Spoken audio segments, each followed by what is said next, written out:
Alhamdulillahirabbil alamin wassalatu wassalamu ala asyrafil mursalin wa ala alihi wa sahbihi ajma'in wa asyhadu an la ilaha illallah wahdahu la syarikalah wa asyhadu anna Muhammadan abduhu wa rasuluh sallallahu alaihi wa ala alihi wa sahbihi wa sallama tasliman katsiran amma ba'du. Kita masuk bab baru, bab man haqqaqa tauhid dakhalal jannata bighairi hisab. Siapa yang berusaha mewujudkan tauhid dengan benar, maka dia berhak untuk masuk surga tanpa hisab. Dalil tentang kalimat ini adalah firman Allah Subhanahu wa taala di surat An-Nahl ayat 120. Allah menceritakan tentang keadaan Nabi Ibrahim. Inna Ibrahima kana ummatan qanitan lillahi hanifa wa lam yakum minal musyrikin. Sesungguhnya Ibrahim adalah pemimpin yang taat kepada Allah Subhanahu wa taala, hanifan yang condong kepada tauhid meninggalkan kesyirikan, walam yakum minal musyrikin, dan beliau bukanlah termasuk orang musyrik. Allah juga berfirman di antara sifat orang-orang yang beriman, walladzina hum bi rabbihim la yusyrikun. Mereka tidak melakukan perbuatan syirik kepada Rabb mereka. Keterkaitan dengan ayat yang dibawakan oleh penulis untuk menunjukkan bahwa orang yang mewujudkan tauhid dengan benar mendapatkan janji masuk surga tanpa hisab adalah janji yang Allah berikan kepada Ibrahim. Yang Ibrahim ini selama hidupnya beliau menjaga diri untuk tidak pernah berbuat kesyirikan. Dan itu tabiat yang Allah berikan bagi semua nabi dan rasul. Tidak ada nabi dan rasul selama perjalanan hidupnya yang dulunya dia musyrik. Kalau dulu pernah maksiat mungkin, tapi kalau kemudian nabi dan rasul itu pernah berbuat syirik, tidak pernah terjadi. Karena itu ada seorang yang bertanya kepada Imam Ahmad bin Hanbal rahimahullah, apakah Nabi Muhammad SAW mengikuti agama kaumnya sebelum beliau diutus jadi nabi? Jawab Imam Ahmad bin Hanbal, waihak ala tara innahu la ya'kulu ma dzubiha 'alan nusub. Kamu ini bagaimana? Bukankah Nabi Muhammad SAW itu selama perjalanan sejarah beliau itu tidak mau makan hewan yang disembelih untuk berhala. Maka hewan yang disembelih untuk berhala saja beliau jauhi, beliau hindari. Dan itu dianggap sebagai hewan yang tidak layak untuk dimakan, apalagi beliau melakukan kesyirikan. Karena itulah para nabi sekalipun mereka belum diutus jadi nabi, mereka tinggal di lingkungan dengan penuh kesyirikan, namun Allah Subhanahu wa taala memberikan penjagaan mereka sehingga dalam hidupnya tidak pernah melakukan pelanggaran yang besar ini yang merupakan penyimpangan dari tujuan hidup atau tujuan Allah Subhanahu wa taala menciptakan manusia dan jin. Kemudian di sini ada kata umat. Kata umat yang Allah sebutkan di sini maknanya adalah imam. Umat bermakna imam. Sehingga makna ayat Inna Ibrahima kana ummatan qanitan, Inna Ibrahima kana imaman qanitan. Sesungguhnya Ibrahim adalah seorang imam, seorang pemimpin. Allah sebut Ibrahim dengan imam, pemimpin, karena beliau adalah pemimpin dalam masalah tauhid. Dan lafaz umat dalam Al-Quran ada 4 makna. Lafaz umat dalam Al-Quran ada 4 makna. Yang pertama maknanya ta'ifah, sekelompok orang. Contohnya firman Allah, wal takum minkum ummatun yad'una ilal khair, dan seterusnya. Maknanya adalah wal takum minkum ta'ifatun yad'una ilal khair. Hendaknya ada di kalangan kalian sekelompok orang. Umat di situ maknanya ta'ifah, sekelompok orang. Kemudian makna yang kedua dari umat adalah pemimpin. Seperti di ayat ini. Allah Subhanahu wa taala menyebut Ibrahim, Inna Ibrahima kana ummatan qanitan. Sesungguhnya Ibrahim adalah umat yang taat, artinya pemimpin yang taat. Mana umat yang kedua adalah pemimpin. Kemudian makna umat yang ketiga adalah waktu. Allah Subhanahu wa taala menceritakan tentang Nabi Yusuf. Ketika Yusuf di dalam penjara, beliau berpesan kepada temannya yang ada di dalam penjara, nanti kalau kamu bebas, tolong sampaikan kepada tuanmu bahwa saya bisa takwil mimpi.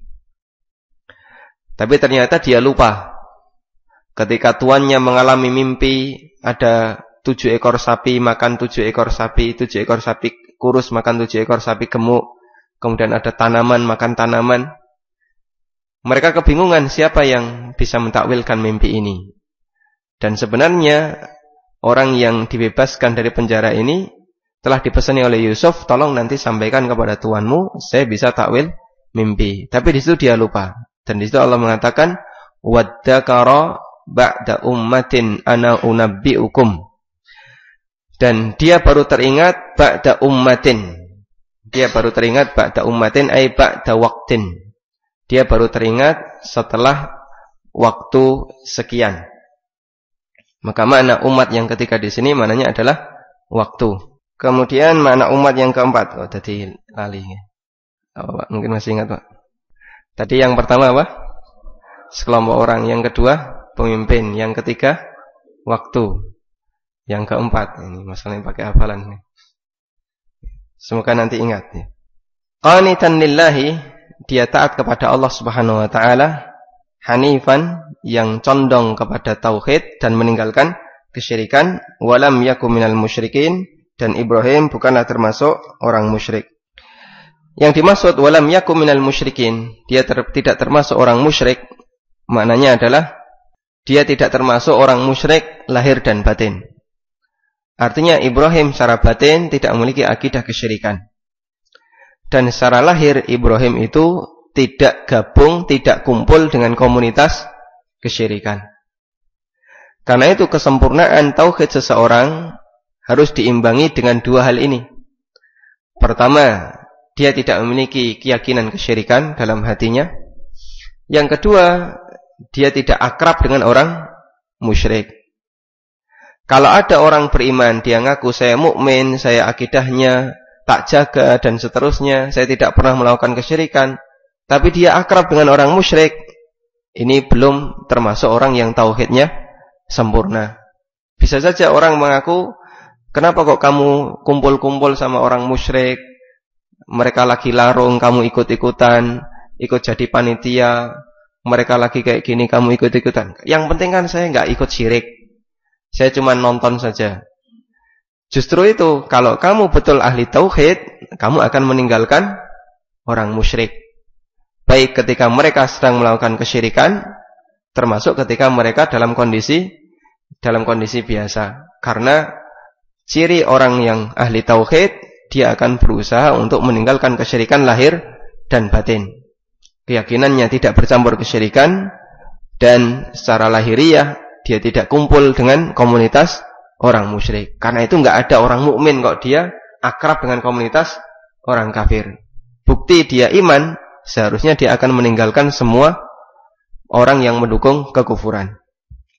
Kemudian Allah juga berfirman, walladzina hum bi rabbihim la yusyrikun. Di antara sifat orang mukmin adalah mereka bi rabbihim la yusyrikun, tidak pernah berbuat syirik kepada Allah Subhanahu wa taala. Atau kalau dia pernah berbuat syirik, dia bertobat dari perbuatan kesyirikannya dan tidak dibawa sampai mati. Kemudian kita beralih ke hadis yang menunjukkan keutamaan tauhid. Siapa yang berusaha mentauhidkan Allah, maka dia akan masuk surga tanpa adab dan tanpa hisab. Hadis yang sangat panjang. Dari Husain bin Abdurrahman. Qala, beliau mengatakan, kuntu inda Sa'id bin Zubair. Saya pernah bersama Sa'id bin Jubair. Siapa Sa'id bin Jubair? Beliau adalah murid seniornya Ibnu Abbas. Salah satu murid senior Ibnu Abbas. Dan Sa'id bin Jubair ini meninggal dibunuh oleh Hajjaj bin Yusuf, gubernurnya Abdul Malik bin Marwan, yang sangat kejam dan punya hobi bunuh orang. Kalau hobi mancing itu masih lumayan. Ini hobinya bunuh orang. Saya berada di Sa'id Ibnu Jubair. Artinya saya sedang dekat dengan seorang ulama. Dan beliau terkenal sebagai ulama besar ketika itu. Faqala, lalu Sa'id mengatakan, ayyukum ra'al kawkaba alladhin qadda al-barihah. Siapa di antara kalian yang tadi malam melihat bintang jatuh? Ini pertanyaan siapa? Sa'id bin Jubair. Ada enggak di antara kalian yang tadi malam melihat bintang jatuh? Fakultu, lalu Husain bin Abdurrahman mengatakan, ana, tadi malam saya lihat. Maka ketika Husain menyampaikan jawaban, tadi malam saya lihat, yang terbayang dalam diri Husain apa? Jangan-jangan nanti orang mengira saya sedang tahajud. Maka langsung ditimpali, summa qultu ama inni lam akun fi sholatin. Saya tadi malam melihat bintang jatuh bukan karena sedang tahajud. Namun saya tidak bisa tidur, walakinni ludiktu. Saya tidak bisa tidur karena saya baru saja disengat binatang. Seperti inilah bagaimana cara ulama masa silam ketika mereka sangat tidak ingin dipuji karena sebuah perbuatan yang tidak pernah mereka kerjakan. Dan itu salah satu di antara tindakan tercela karakter orang munafik yang Allah sebutkan dalam Al-Quran, wa yuhibbuna ayyuhmadu bima lam yaf'alu. Mereka suka untuk dipuji atas perbuatan yang tidak pernah mereka lakukan. Kadang kan kita kayak gitu, Pak. Saya enggak pernah cerita, tapi orang lain cerita tentang saya dan sebenarnya saya tidak pernah melakukannya. Itu jangan dibiarkan, dikoreksi. Yang benar tidak seperti itu. Kadang kan kita sudah terlanjur bangga, Mas. Aku ora cerita-cerita kok sing cerita wong liya, berarti ora keliru, ora bohong. Atau kadang kita ketika ditanya oleh orang tentang kuantitas amal, kita ngasih jawaban yang global dengan tujuan biar dikira banyak. Ya. Bapak sudah punya bulan berapa? Mas, pokoknya ada lah. Masya Allah, berarti banyak ya Pak ya. Pokoknya ada. Gitu ya. Padahal wong sak jus kan. Gitu ya. Pokoknya ada betul kan. Nah, dikiranya banyak. Maka kadang ada orang yang sengaja dia tidak menyampaikan detail, karena kalau disampaikan detail kelihatan sedikit. Tapi disampaikan dengan jawaban global dengan harapan nanti dia menganggap besar. Tadi malam sholat enggak? Sholat insyaallah. Wah, berarti ahli tahajud. Jadi pokoknya sholat lah, enggak usah diceritakan. Maksud enggak usah diceritakan itu memang dia enggak sholat. Enggak usah diceritakan. Nah, model-model seperti ini di masa silam dihindari. Karena mereka tidak ingin dipuji terhadap perbuatan yang tidak pernah mereka kerjakan. Sehingga sampai pun kalau ada orang yang dia menyampaikan sebuah keterangan, dikhawatirkan mengundang pujian, maka di situ dikasih penjelasan. Saya tadi malam betul melihat bintang jatuh, tapi bukan karena saya sedang tahajud, bukan karena saya sedang ibadah, tapi karena saya nggak bisa tidur. Kenapa nggak bisa tidur? Baru saja disengat binatang. Qala, kemudian Sa'id bertanya, "Fama sana'ta?" Terus apa yang kamu lakukan setelah kamu disengat? Qultu, kata Husain, irtaqaitu. Saya meruqyah diri saya sendiri. Saya pun melakukan ruqyah. Dalam lafaz yang lain irtaqaitu, di situ maksudnya adalah saya minta ruqyah. Fama, kemudian qala fama hamalaka ala dzalik. Lalu Sa'id bertanya, kenapa kamu melakukan itu? Apa motivasimu? Apa dalil yang membuat kamu minta diruqyah? Qultu, kemudian jawab Husain, haditsun haddatsanahu asy-Sya'bi.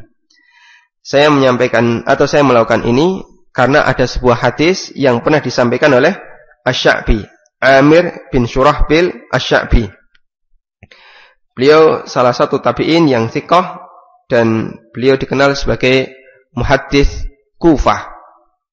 Sampai ada orang yang mengatakan, laula Sya'bi lakana fi Kufah jahulan minal hadits. Andaikan bukan karena Sya'bi, di Kufah itu enggak masuk hadis.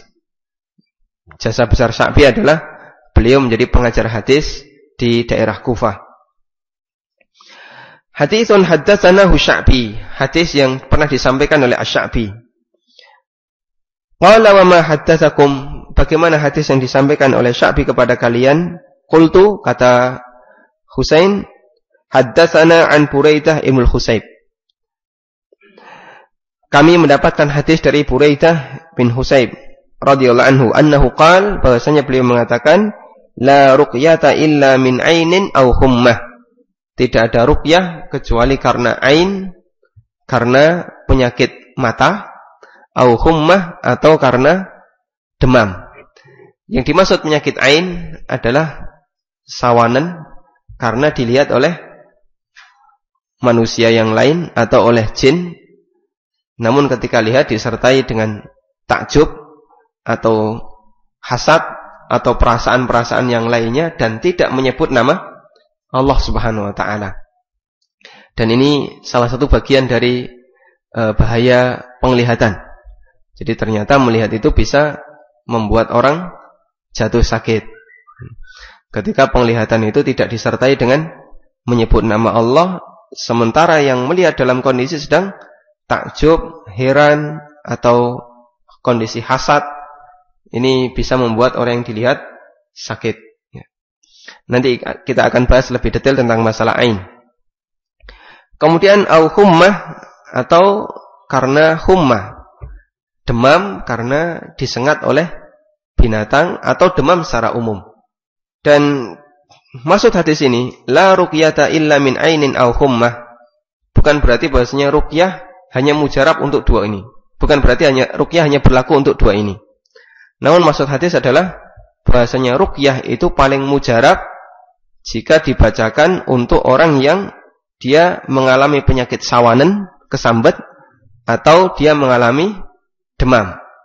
Maka orang yang demam, orang yang sawanan, ada bayi yang tiba-tiba setiap malam nangis, gak meneng-meneng, kita gak tahu kenapa, padahal sehat-sehat saja, ya, diperiksa fisiknya gak ada yang sakit. Bisa jadi karena sawanan. Mungkin di pagi hari tadi diajak keluar rumah atau diajak kemana, kemudian ada orang yang melihatnya dengan kondisi takjub, kondisi heran tanpa berzikir, akhirnya malam harinya dia sawanan, nangis gak meneng-meneng.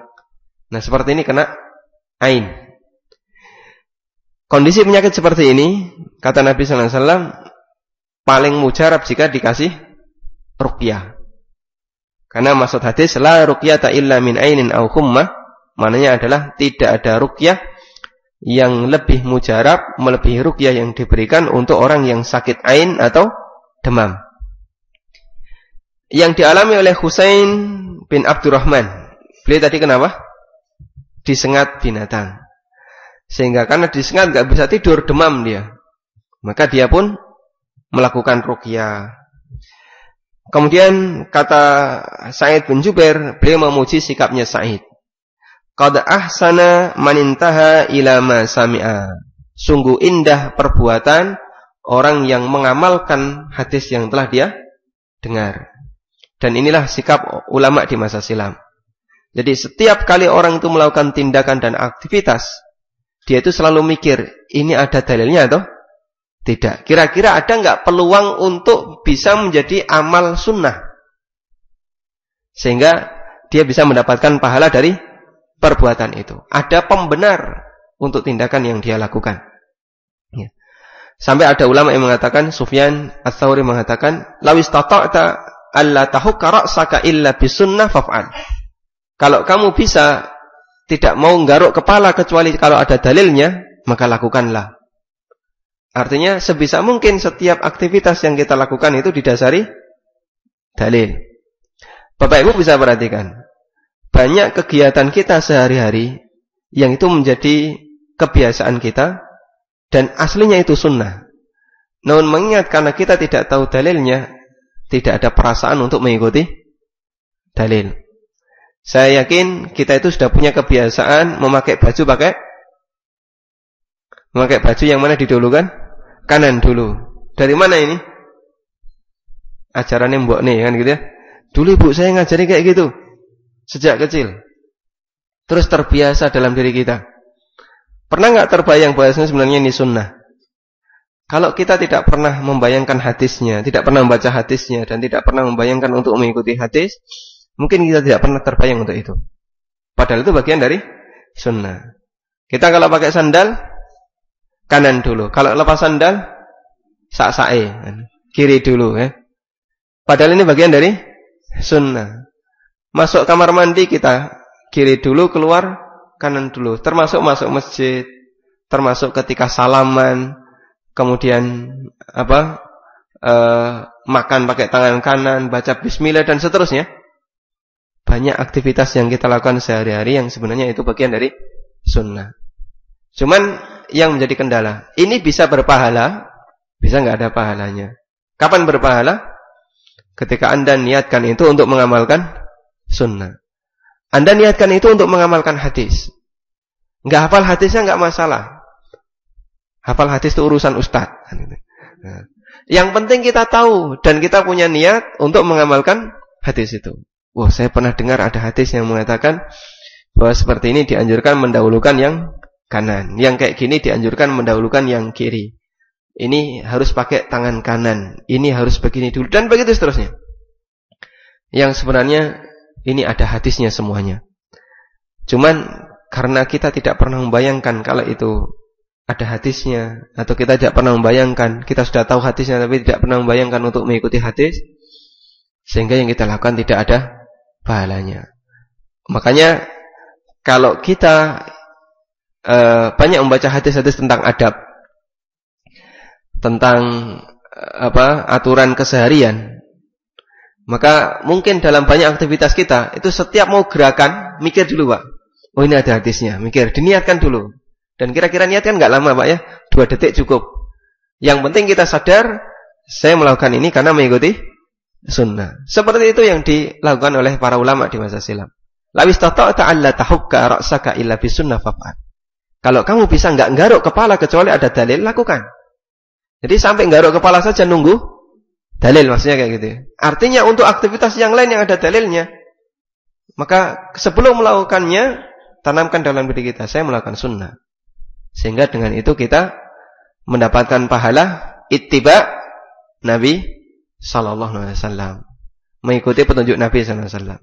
Salaman itu sunnah atau tidak? Sunnah atau tidak? Sunnah. Nabi sallallahu alaihi wasallam mengatakan gimana? Tasafahu fa innahu yudhibul ghilla. Lakukanlah salaman karena salaman itu bisa menghilangkan permusuhan. Jadi gedeng-gedeng bisa hilang karena salaman. Nabi sallallahu alaihi wasallam menganjurkan.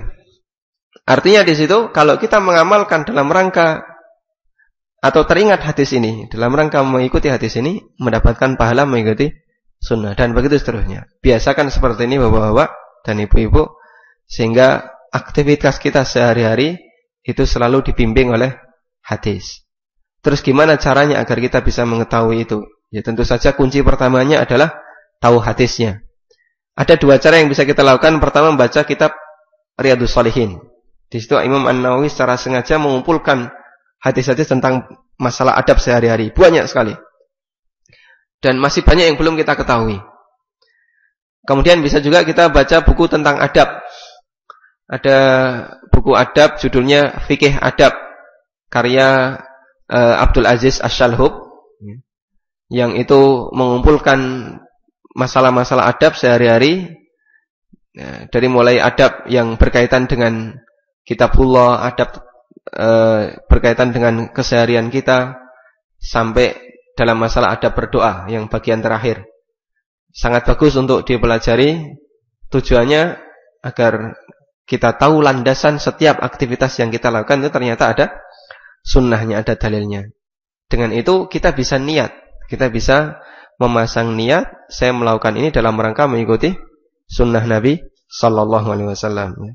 Dan termasuk ngantuk dalam pengajian itu ada sunnahnya atau tidak? Orang ngantuk. Lagi mikir kan?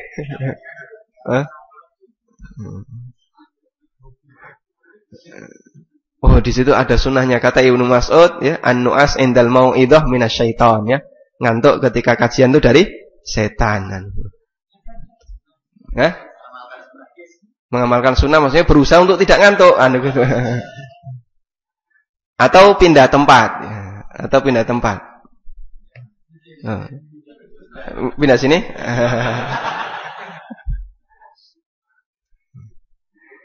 Baik. Kita bisa mengambil pelajaran dari sini. Bahwa ketika seorang tabi'in itu melakukan aktivitas tertentu, ditanya oleh temannya, apa dalilnya? Dia bisa menyampaikan dalil. Dan dipuji oleh Sa'id bin Musayyib. Qad ahsana man intaha ila ma sami'a. Sungguh terpuji orang yang dia mengamalkan apa yang telah dia dengar. Sehingga aktivitas yang dia lakukan dibimbing oleh hadis. Walakin haddatsana Ibnu Abbas. Kemudian kata Sa'id bin Musayyib, akan tetapi ada hadis yang disampaikan oleh Ibnu Abbas. Jadi di sini dalil dilawan dengan dalil. Bukan berarti membenturkan dalil. Namun di sinilah perbedaan ijtihad. Dan ini salah satu di antara penyebab terjadinya ikhtilaf ulama. Masing-masing punya dalil. Cuman masing-masing punya pemahaman yang berbeda. Ketika Husain mengatakan, saya minta ruqyah karena di sini ada dalil. La ruqyata illa min ainin aw hummah. Tidak ada ruqyah yang paling mujarab kecuali ruqyah yang diberikan untuk orang yang kena penyakit sawanan atau demam atau karena disengat. Kemudian oleh Ibnu Abbas, oleh Sa'id bin Musayyib, saya punya hadis dari Ibnu Abbas.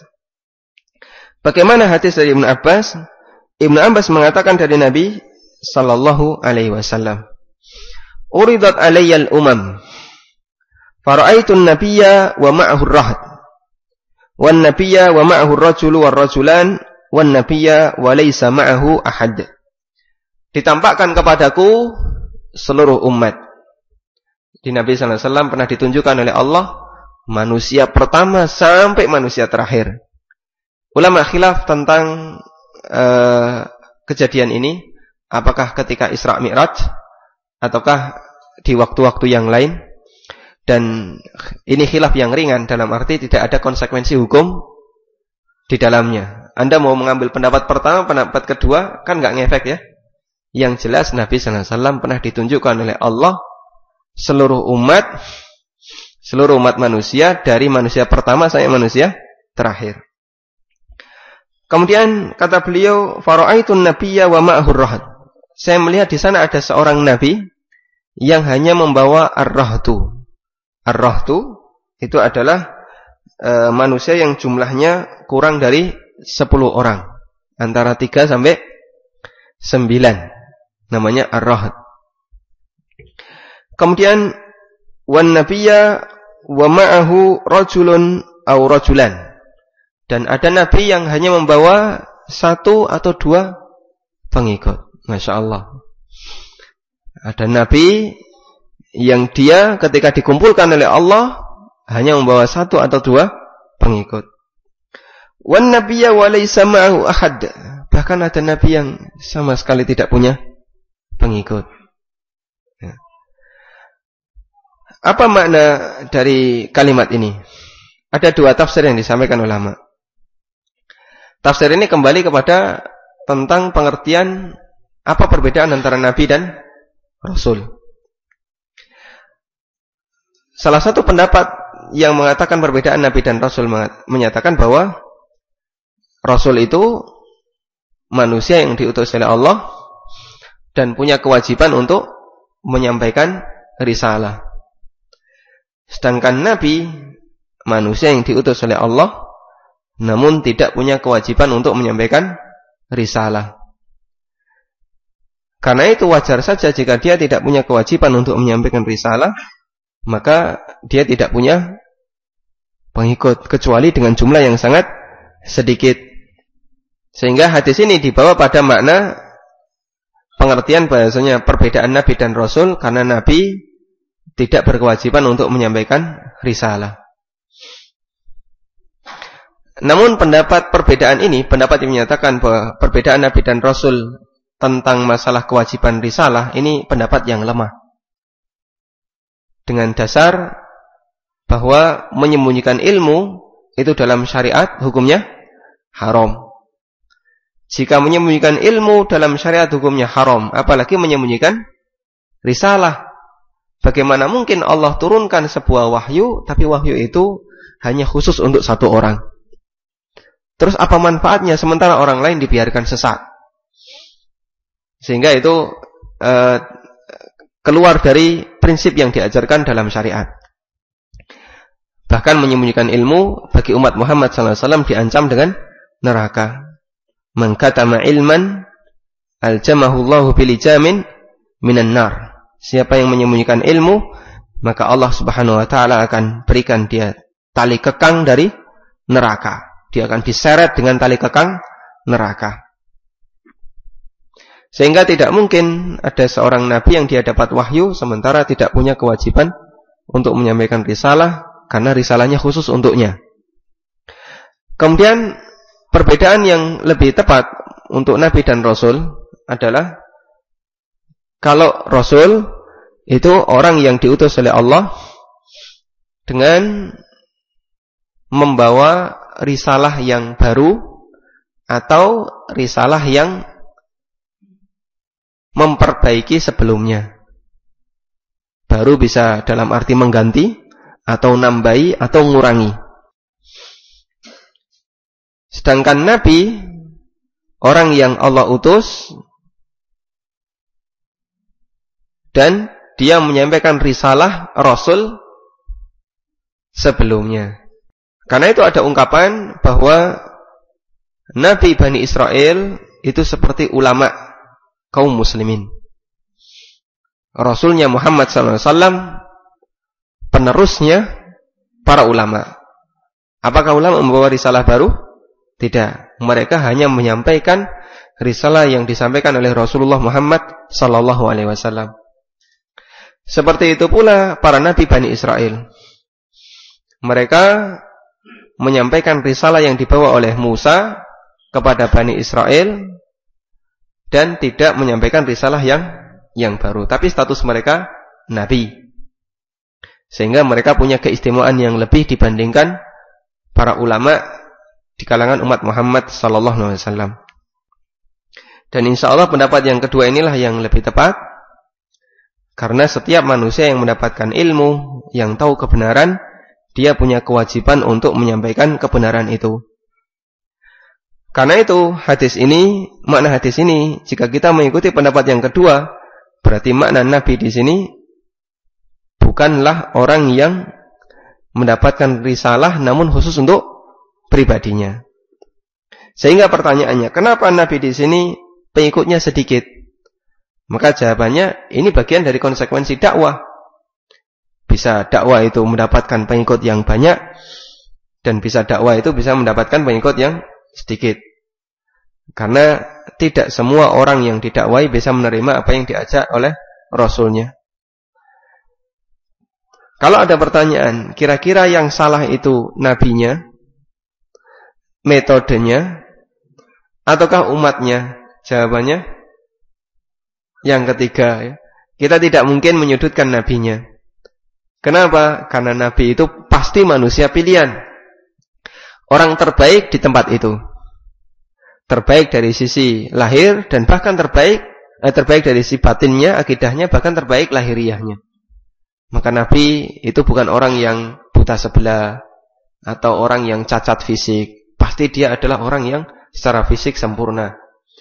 Kemudian Nabi akhlaknya mulia, baik sebelum diutus maupun setelah diutus dari Nabi. Akidahnya bersih dan seterusnya. Sehingga dia manusia pilihan. Dan tentu saja yang namanya Nabi pintar ngomong. Gak ada kok Nabi kok plegak-pleguk iso ngomong. Terus apa manfaatnya dia diutus jadi Nabi? Kalaupun dia celat, ini tidak mempengaruhi kekuatan dia untuk ngasih penjelasan. Seperti yang dialami oleh Musa alaihi salatu wassalam. Apalagi metodenya. Kalau metode yang dipakai oleh Nabi ini bimbingan dari Allah. Allah berikan wahyu kepada beliau, kamu lakukan dakwah seperti ini dengan cara seperti ini.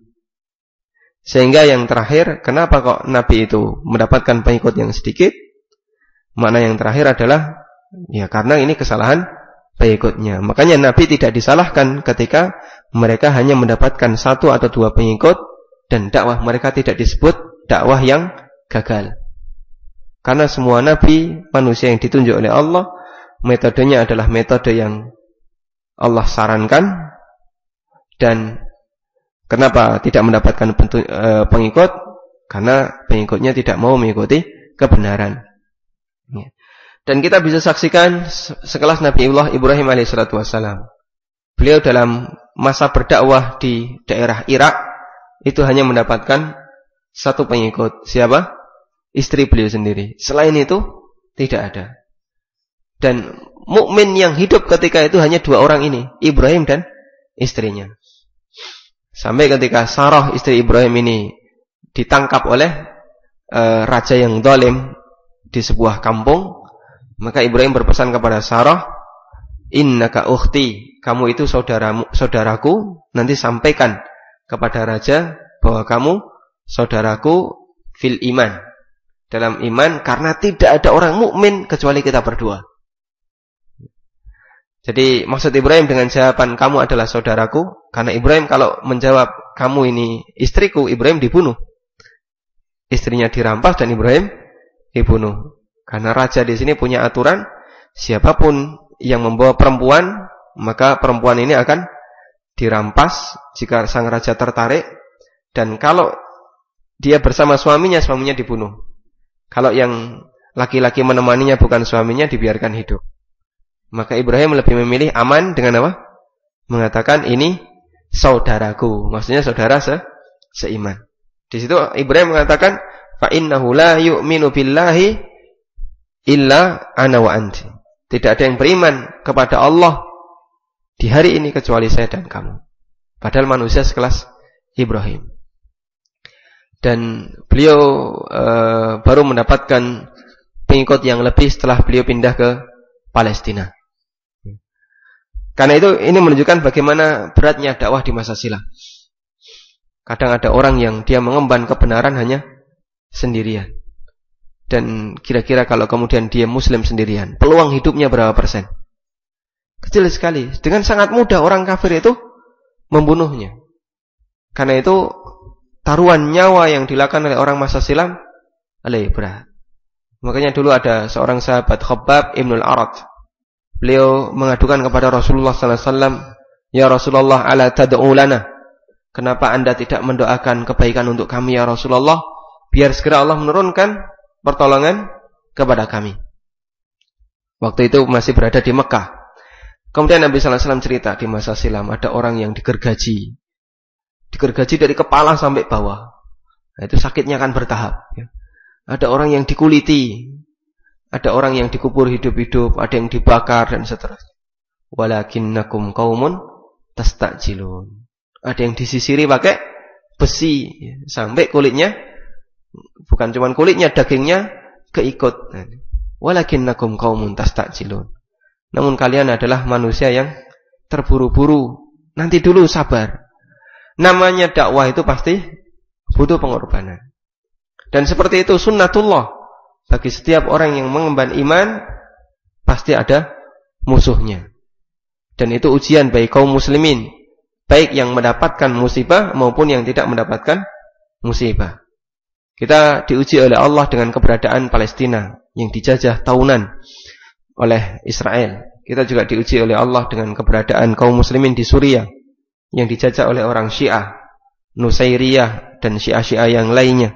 Dan itu ujian baik bagi kaum muslimin yang mendapatkan musibah maupun kaum muslimin yang berada di negara yang lain. Siapa di antara mereka yang memiliki sikap yang tepat? Ada yang kemudian ketika ada ujian seperti itu isinya mau maidu. Sudah ada ujian kayak gitu nyalah-nyalahkan negara orang lain. Wah, ini Saudi enggak mau bantu, ini enggak mau bantu, mau diam saja. Dari mana enggak mau bantu? Kamu tidak punya data atau tidak gitu ya? Wah, ini cuma diam saja.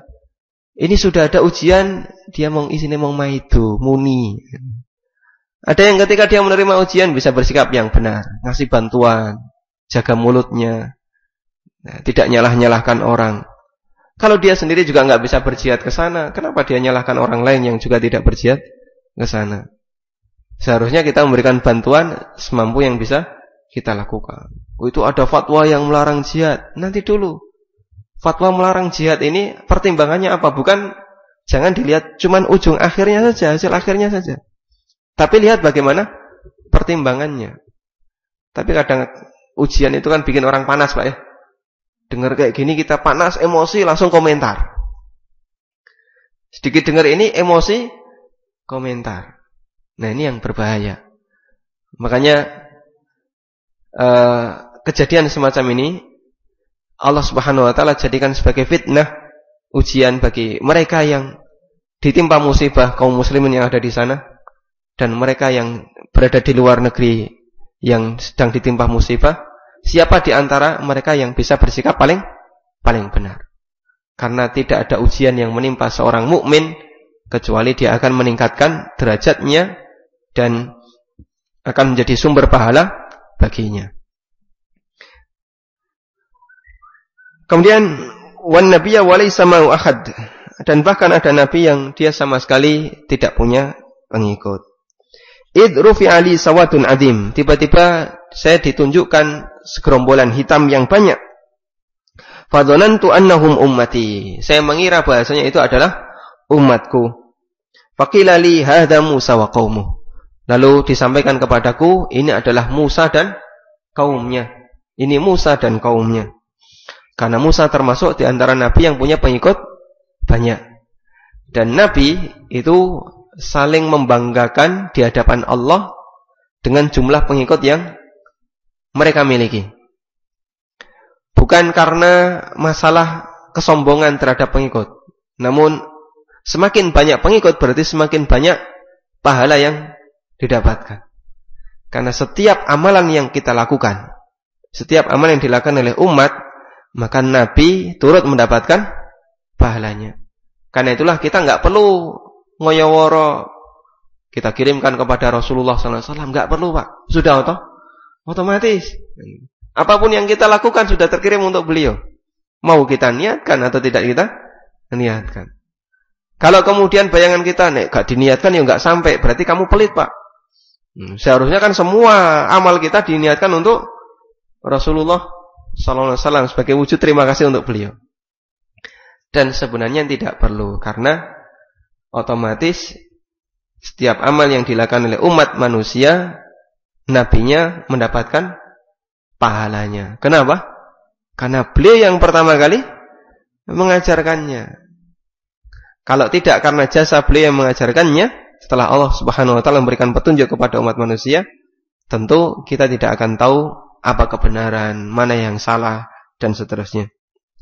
Faqila li hadza Musa wa qaumuh, kemudian disampaikan kepadaku itu adalah Musa dan kaumnya. Fanadhartu fa idza sawadun azim, kemudian saya melihat di sisi yang lain ada segerombolan hitam yang banyak. Faqila li hadhihi ummatuka, kemudian disampaikan kepadaku itu adalah umatmu. Wa ma'ahum sab'una alfan yadkhulunal jannata bighairi hisabin wala adzab, dan di tengah mereka ada 70.000 orang yang dijamin masuk surga tanpa siksa, tanpa adzab dan tanpa hisab. Jadi langsung masuk surga. Ini kenikmatan yang Allah berikan kepada umat Muhammad sallallahu alaihi wasallam.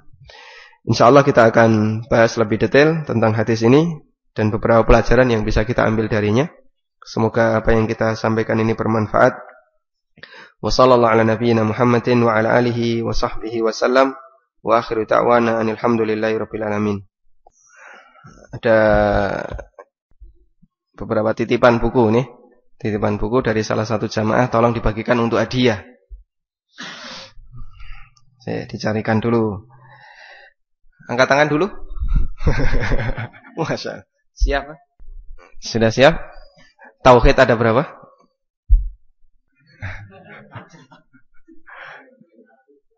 Di belakang. Mas Tauhid mana Mas Tauhid? Mas Tauhid ada berapa Mas? 1.